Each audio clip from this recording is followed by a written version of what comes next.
Well, good afternoon and welcome to GPA Live. I'm your host, Ron Aaron Eisenberg. Delighted to be with you. GPA Live is the virtual education series brought to you by the Global Pain Association, and we're delighted to have this opportunity to talk with you on this Saturday afternoon. Today's topic, herbs for pain control, with our special guest, journalist, herbalist, Linka Bucknor Smartt. Linka Bucknor Smartt will be with us in just a couple of moments. But first, I want to welcome Susan Blackwood, who is president of the Global Pain Association. And it was her genius that helped put that group together. Susan, good afternoon. Good afternoon, Ron, and thank you so much for moderating another session of Global Pain Live. And thanks to the Eisenberg Group for producing it. I'm really excited about this week's session. And as Global Pain has turned the corner, and now we reach over 74,000 people, I'm sure many people are going to be enlightened by today's subject. And we invite those who join us in the chat room, please share this program so that we expand the reach to those who may have a need to understand how to deal with chronic pain. So if you join us, share it. And if you don't join us in the chat room, you can share it too. And we hope you will do that. So Susan Blackwood, tell us a little bit about the Global Pain Association. We started a few years ago, Ron, trying to reach people with chronic pain and their caregivers to help them find other alternative ways that they can manage their pain. It's been very successful, well received. We've got a great volunteer board and advisory council, and it's been very satisfying to see how many people have been helped through the Global Pain Association. And for those who want to get involved, you're happy to have folks not only volunteer time, but contribute money as well. Absolutely. They can get on our website, globalpain.org/donate, and no gift is too small. We love it all, and we can keep the series going, especially this summer, with gifts from people that are benefiting from the show and from the organization. And Global Pain Association has also started a very important support group. The support group meets every first and third Tuesday at 7 p.m. Dr. Marianne Pinkston is our moderator, and she has been fabulous at drawing people into the network and having them learn a little bit about a topic each week, plus be able to communicate with each other and get support from each other. Well, we're going to turn to our topic today of using herbs to fight chronic pain. We'll pick you up at the end of the presentation. Thanks, Susan. Talk with you soon. We appreciate you joining us now. I want to introduce Linka Bucknor Smartt, a generational herbalist.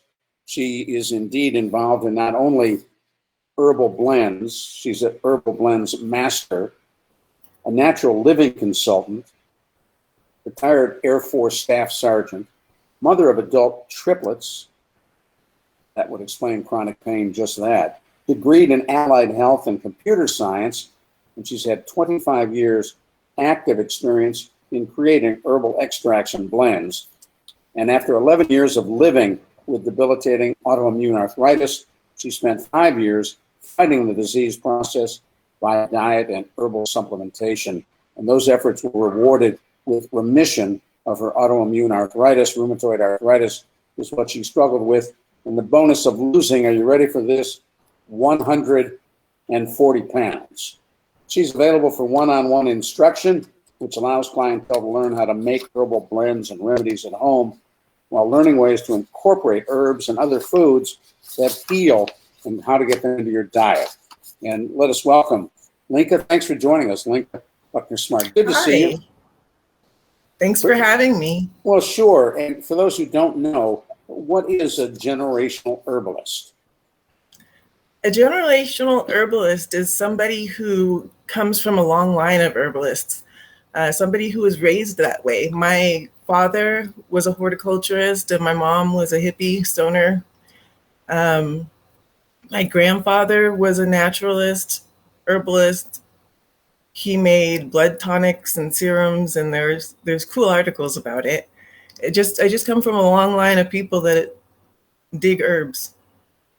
Which would explain why you followed those roots and practiced herbalism. Yes, sir. So talk a little bit about the pain that you struggled with, because rheumatoid arthritis can be incredibly painful, and what you're able to do with it. And then I have another question, a sidebar question to that, because I understand you can also use some herbs to help our furry friends deal with pain as well. Yes, sir. Rheumatoid arthritis was rough. I ended up being close to 300 pounds, bedridden on chemotherapy. All my joints hurt, couldn't walk.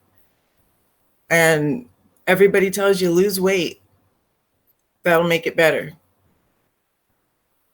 But how do you lose weight when you're in bed all day long? You don't have the energy, you're fatigued, you just want to sleep. I would get up in the morning, take a shower, and by the time my shower was done, I was out of energy and I needed to lay down and take a nap. It was rough. I had prescription medicines, cases of prescription medicines, medicine bottles everywhere, 30, 40 prescription medicines. It was just ugly, and it was a cycle that I knew I needed to stop. One day, I just up and quit my meds. Now, Dr. Marianne Pinkston is my primary care physician, and I didn't just go ham, but I contacted her and let her know that I was no longer going to go to the rheumatologist. And she told me that was a terrible idea. And I said, I know, but just humor me. Let's just see what happens. I said, I promise I'll keep in touch and let you know how I'm doing, but I can't do this anymore. And that's when I started drinking kombucha and fermenting foods and doing all those great things that help get rid of inflammation and heal your gut. And how did you get on that? I had a flare, and some of my friends came to the rescue and brought me all kinds of things that I could eat and drink. And one of them brought me kombucha and said, you're gonna want to try this. And so I did, and immediately my gut healed. I no longer had heartburn. I no longer had indigestion. I just felt more alive, just cleaner. And it was cool. The fact that it's fermented, though, it helps heal the lining of your gut, because we eat so much gluten and we eat so much dairy and all that stuff that breaks into the middle of your gut where your organs sit, but not actually in your organs, just around your organs. So your stomach leaks into that because our diet causes holes in the gut. When you have a leak in the gut like that, the autoimmune system goes to work and it starts attacking whatever it is in that gut space. So in essence, you're attacking yourself.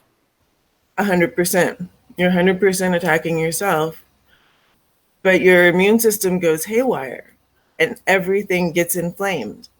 So fat cells get inflamed, and they don't have a stopping meter. They just inflame until you die, I guess. I don't know what happens when your fat cells get tired. But it's important to eat for how you feel.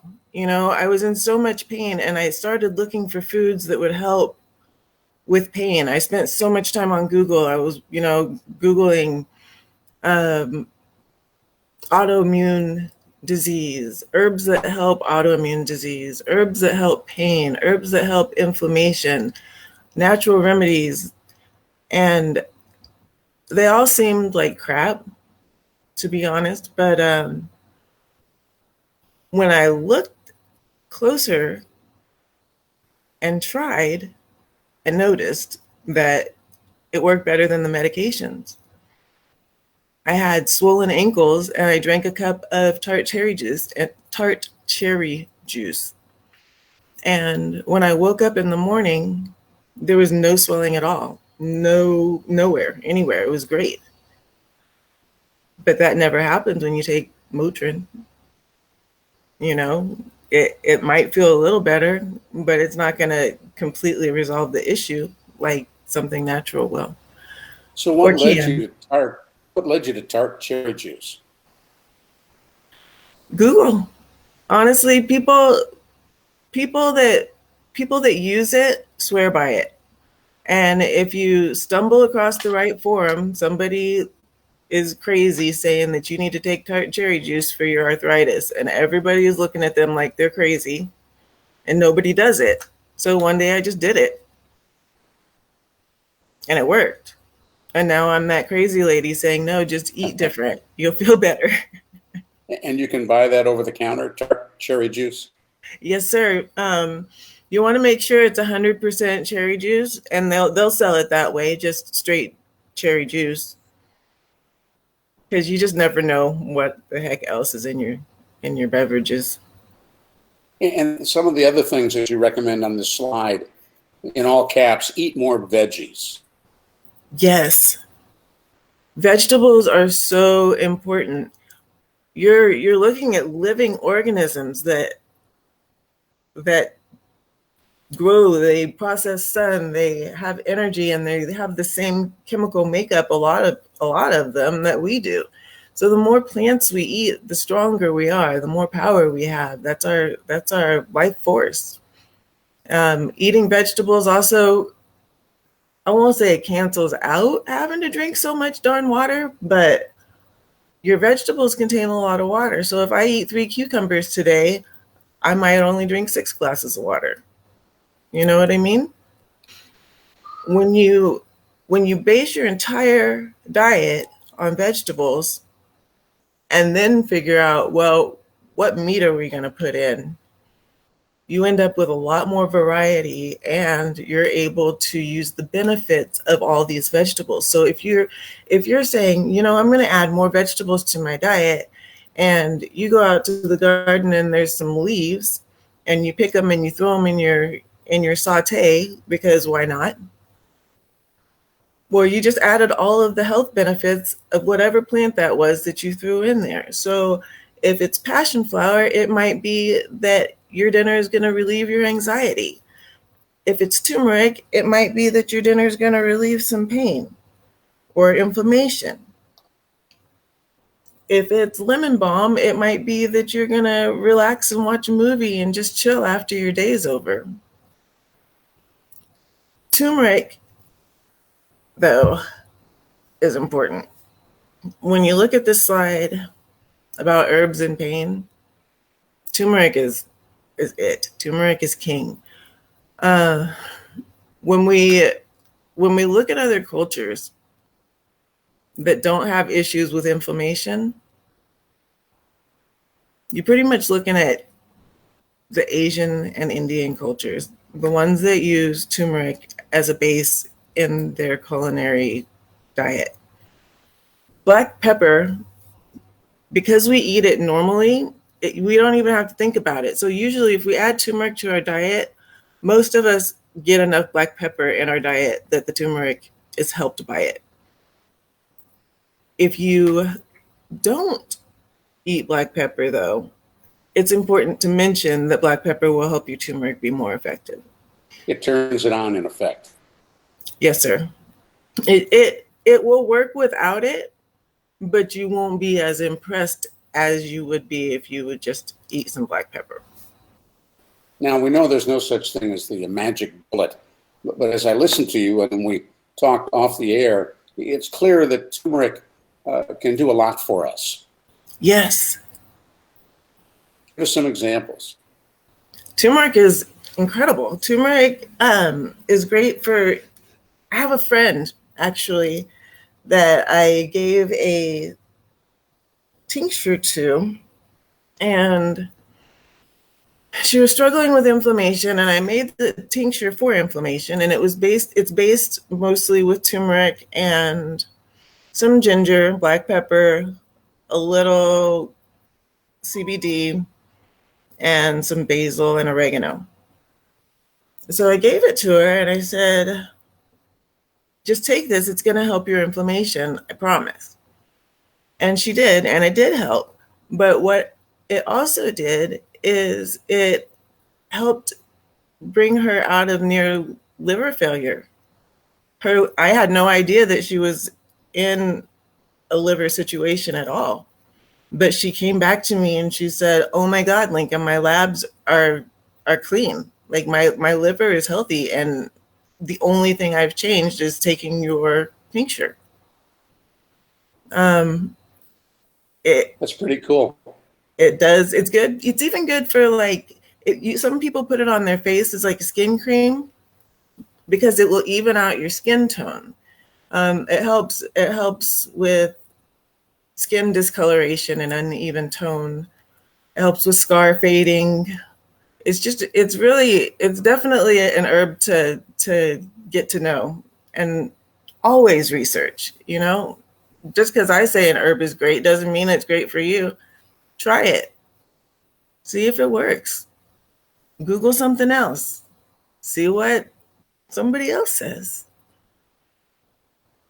And you also Go ahead, sir. recommend using CBD. I do. I definitely recommend CBD, but CBD is hard because it seems like there's a CBD shop on every corner. And it's very easy to just walk in and say, "Hey, I need some CBD oil." And the guy behind the counter is 17 and he doesn't care. And he's probably never researched cannabis. Definitely not CBD, because he's going to want the cannabis that gets him high anyway.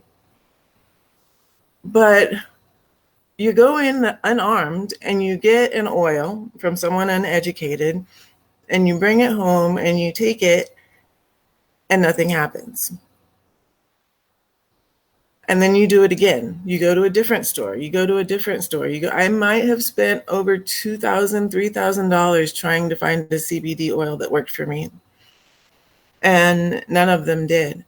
So before I gave up on CBD oil, I had to process the herb myself. And I went to a shop and I bought maybe a half ounce of cannabis flowers, of hemp flowers.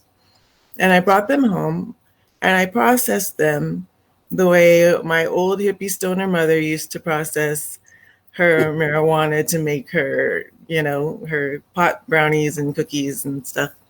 So I did the same thing with the hemp flowers. And it worked. The CBD oil was incredible. I put it on my knee and my pain went away.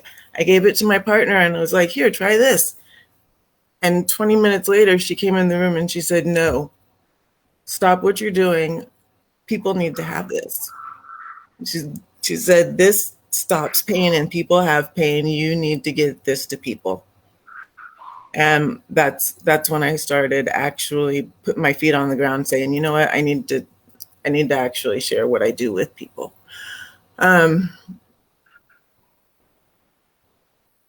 It's and important. Then let's move on. I was going to say, in the interest of time, talk a little bit about ginger. Ginger is similar to turmeric. It helps with your stomach and gut health. It also has anti-inflammatory properties. Holy basil is another great herb. It's one of those super herbs. So when you look it up, you're going to find that it does everything, and you're going to run out and you're going to go get holy basil because it's impressive. It really, really is. Lemon balm. Oh, I skipped one. Look at me. Moringa is an incredible tree. It grows in third world countries and has actually reversed malnourishment in certain third world countries because it is such a vitamin packed and nutrient packed and protein packed plant. You can eat all parts of the plant. And it just does amazing things. You're going to want to look that one up. Lemon balm. You've been able to grow moringa in your yard. Yes, sir. I have a 9-foot moringa tree in my backyard right now. And it's actually right next to the lemon balm. They're on the same fence line. It's a relative of mint though. So if you're going to grow it, you want to grow it in a container because it will take over your entire yard, but it's worth it. You bring it in at the end of the night. You can dry it and crush it. If you smoke anything, if you smoke a pipe, you can put it in your tobacco blend, and it will help wind you down. Same with the passion flower; it help wind you down. Herbs are powerful; they're incredible things. Now you've got some samples with you that you can show us, a passion flower and some of the other herbs from your yard. And let's see if we can lose this slide and get a shot of you, and you can hold up some of the plants that you brought into the house. Sure. Absolutely, I could do that. Okay. Waiting for our executive producer to lose this slide. Well, let's go on until we get to that. Okay. Talk to me a little bit more. Oh, there you are. Okay. So we've got you now. Hi. Hi. Let's see some of the herbs that you have with you. Okay, well, let's start with turmeric, since that's the coolest one, and we're talking pain. This is a tincture, and it's alcohol based because alcohol is the best way to extract the properties of the plant. And I leave it to sit for as long as it needs to sit. And that's all you have to do. You take one little drop of that and put it in your tea. The alcohol disappears and you can just drink it. Cool. Another what else do you have? one. This flower is echinacea. This is helpful for pain and it's good for your immune system. If you have autoimmune disease, you might want to check with your doctor before you use it. I mean, any herb you want to check with your doctor, but when you have an autoimmune condition and you're taking something to boost your immune system, it's not so great all the time. That's what we used to call a cone flower? Yes, it's a purple cone flower. Right. And then underneath it, you've got? These are passion flowers. I have 2 of them. Well, and you said each of those lasts a day in the garden. They close up at night and go away, and then a new one comes out. Every morning, I have about 30 or 40 passion flowers that, sorry, this vase is going to fall over if I'm not careful. Every morning I have about 30 or 40 passion flowers. I go out and I get to decide if it's going to be a pollination day. Are we going to pollinate the passion flowers? Are we going to pick them and dry them for a smoking blend? Or are we going to pick them and put them in alcohol to make medicine? But it's cool. We have lots of passion flowers this year.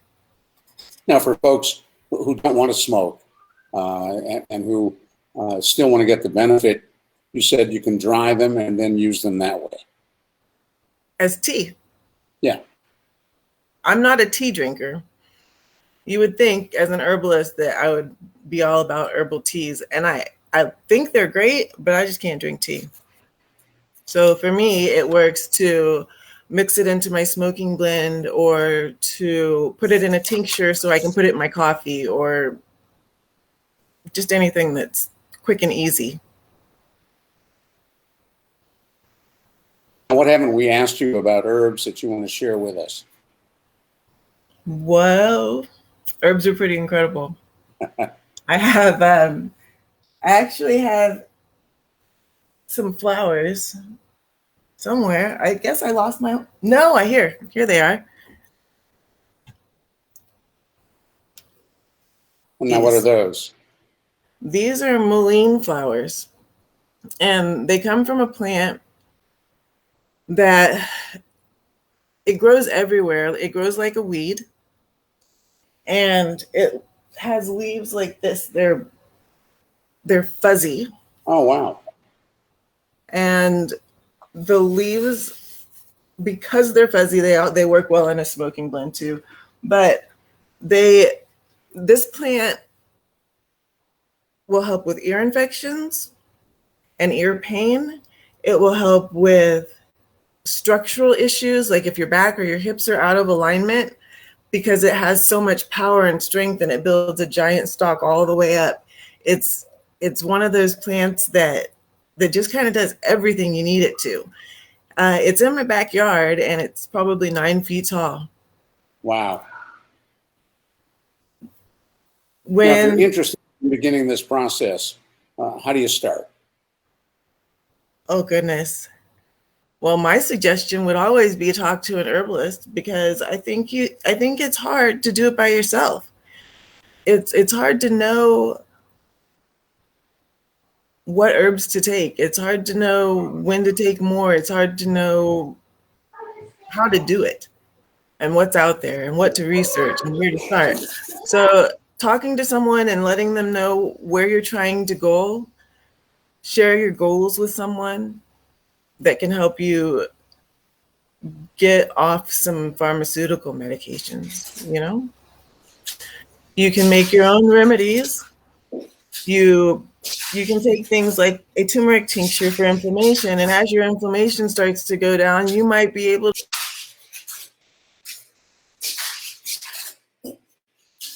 I'm listening.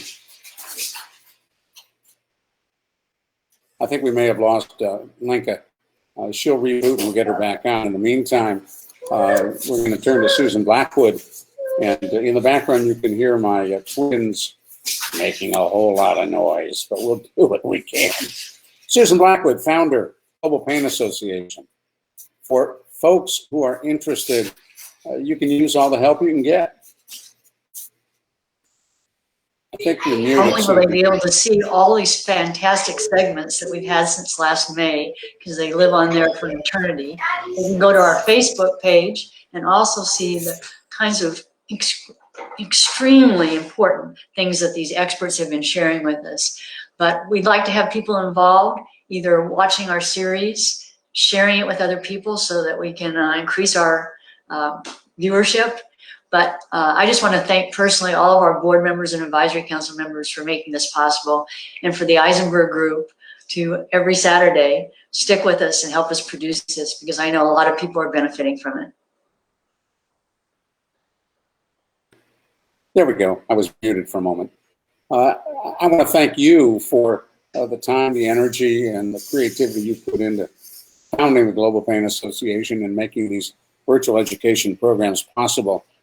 We've got a website address. The URL is on the screen. Folks can get a copy of a periodic newsletter to keep up to date on what's happening. And they can also register for the Global Pain Association's support group, the Warrior Support Group. And we're going to try to turn our boys down a little bit.